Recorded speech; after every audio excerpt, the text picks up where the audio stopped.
Namaste Darshako, myself Varnai Gagul from News TV, and it's a very proud moment for me that I'm sitting with the founder of News TV and NGO, Mr. Tony sir.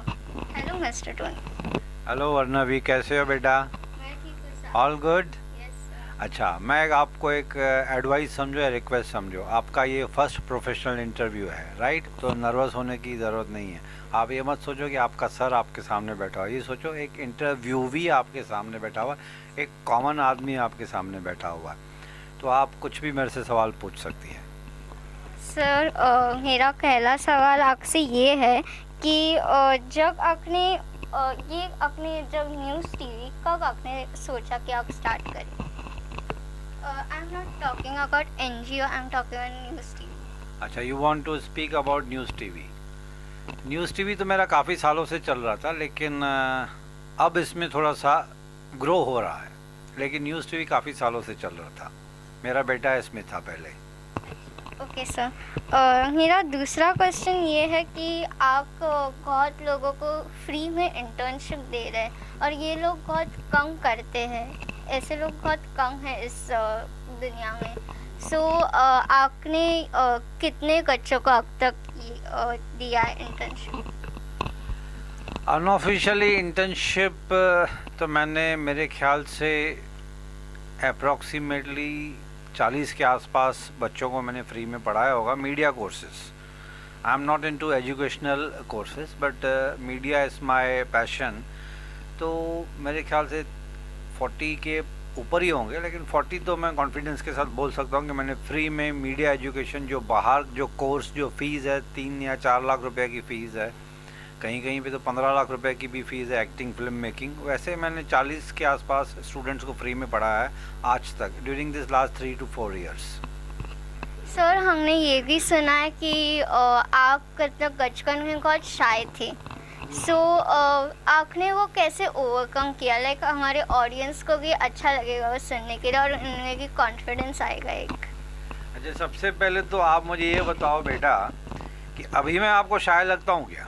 नहीं sir, बिल्कुल नहीं. वही तो जानना है कि आपने ये ओवरकम कैसे किया. I was very shy, very reserved, एक शेल में बंद सा था.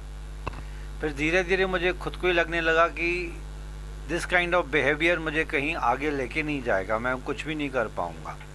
तो जैसे ही मैंने जॉब किया तो बट नेचुरल वहाँ पे लड़कियों से बात करने में भी, हम लड़कों को सबसे पहले लड़कियों से बात करने में डर लगता है. कॉलेज में कैसे होता है ना कि वो मेरी, लेकिन पता चला किसी और की है वो. ये हमारे साथ ऐसे तो था. आजकल का ट्रेंड चेंज हो गया है. आज मैं कैमरा पे बोल सकता हूँ कि आई एम नॉट अ शाय गाय. अब मैं खुल गया हूँ, लेकिन इसको खुद को खोलने में मुझे बहुत टाइम लगा.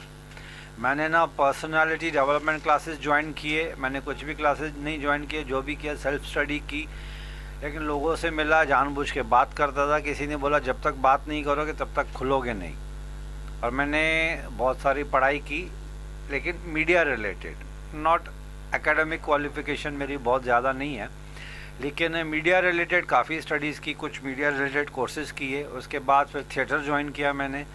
थिएटर ज्वाइन करने के बाद थोड़ा स्ट्रगल किया, थोड़ा सा फिल्म इंडस्ट्री में काम किया, on screen, behind the screen. उसके बाद खुद का प्रोडक्शन हाउस खोला और धीरे धीरे मैं खुलते गया, लेकिन इसमें मेहनत बहुत लगी.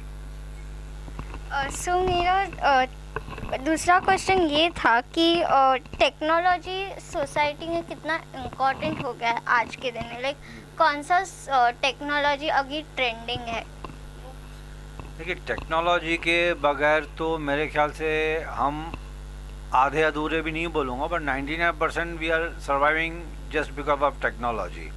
अब कोविड के टाइम पे तो टेक्नोलॉजी और डेवलप हो गई क्योंकि सब ऑनलाइन होना शुरू हो गया.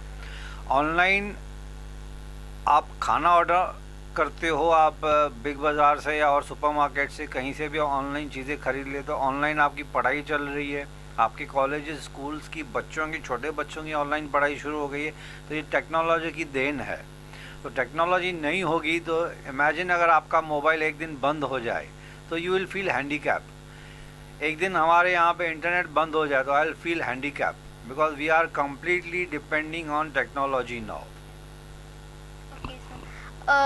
तो अगर फ्यूचर में ऐसा कुछ हुआ कि टेक्नोलॉजी लाइक सोशल मीडिया अभी बहुत ट्रेंडिंग है, तो फ्यूचर में अगर कुछ सोशल मीडिया की वजह से बैन हो गया लाइक सोशल मीडिया, तो उसका इन्फ्लुएंस आज की जनरेशन पे क्या होगा? मुझे लगता है सोशल मीडिया पे अगर बैन, पहली बात तो होगा नहीं, अगर रेस्ट्रिक्शन थोड़ी बहुत आ सकती हैं, कंप्लीट बैन तो इम्पॉसिबल है। लेकिन अगर सोशल मीडिया पे रेस्ट्रिक्शंस आ गई, या चलो हाइपोथेटिकल क्वेश्चन है आपका कि अगर बैन लग गया, तो मुझे लगता है कि यंगस्टर्स को ऐसे लगेगा जैसे कि ऑक्सीजन चला गया हवा से, है ना, कि आप सारा दिन मोबाइल पे बैठे रहते हो। सोशल मीडिया आप लोगों ने ही फेमस किया है, व्हाट्सएप, इंस्टाग्राम, टिकटॉक वीडियोस। तो सोशल मीडिया के 80-90% तो फ़ायदे हैं, 10% लोग उसको मिसयूज़ भी करते हैं। लेकिन सोशल मीडिया के बगैर लाइफ अधूरी नहीं, मतलब 90% लाइफ चली जाएगी।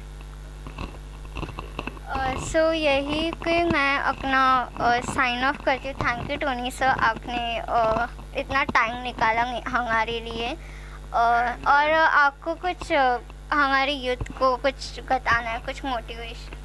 थैंक्स टू यू वर्णवी कि आपने मुझे इस लायक समझा कि आपने मेरा इंटरव्यू लिया, and thanks to the questions which you put, it gave me an opportunity to speak on camera about me, my background and my personal life, my struggle and all these things. Thanks to you also.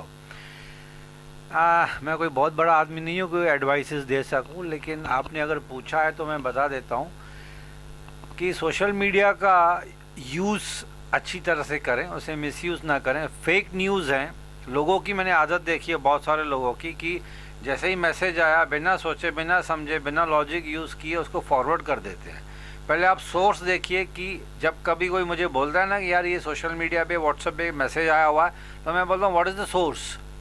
Is it from some reputed news TV channel? Is it from some reputed platform, government of Maharashtra या government of India की तरफ से है? क्योंकि आपको पता चलता है। फॉरवर्ड करते करते कभी कभी फेक न्यूज़ जो है वो रिलीजियस राइट्स पैदा कर देती हैं, लोगों में गलतफहमियां पैदा कर देती हैं, बहुत सारे नुकसान हो जाते हैं उसकी वजह से। तो मेरी रिक्वेस्ट है, एडवाइस नहीं है, एडवाइस देने के उस पोजीशन में नहीं हूँ कि मैं किसी को एडवाइस दे सकूँ। हालांकि मैं रिक्वेस्ट कर सकता हूँ कि फॉरवर्ड करने से पहले आप उसके सोर्स को देखिए कि रिलायबल सोर्स से है, उसमें अगर कुछ लॉजिक है, अगर आपको लगता है ये सोशल मीडिया से सामने वाले का किसी का भला हो सकता है, किसी का फ़ायदा हो सकता है, then only you forward it. अगर कोई आपको लगता है कि ये फॉरवर्ड करने से सामने वाले को या पूरे सोसाइटी को, पूरे रिलीजियस समाज को नुकसान पहुंच जाएगा, तो उसे फॉरवर्ड मत कीजिए, उसको वहीं पे डिलीट कर दीजिए। बस और क्या मैं बोलूँ, मैं बहुत बड़ा आदमी नहीं हूँ कि सारा दिन मैं एडवाइसेस देते रहूँ। मेरे से ज़्यादा यंगर जनरेशन सोशल मीडिया पे एक्टिव है। इनफैक्ट हम लोग को बहुत कुछ सीखना पड़ता है यंगस्टर्स से। थैंक यू सर, इतना टाइम निकालने के लिए और हमारे यूथ को मोटिवेट करने के लिए। And here we see you off. Thank you very much.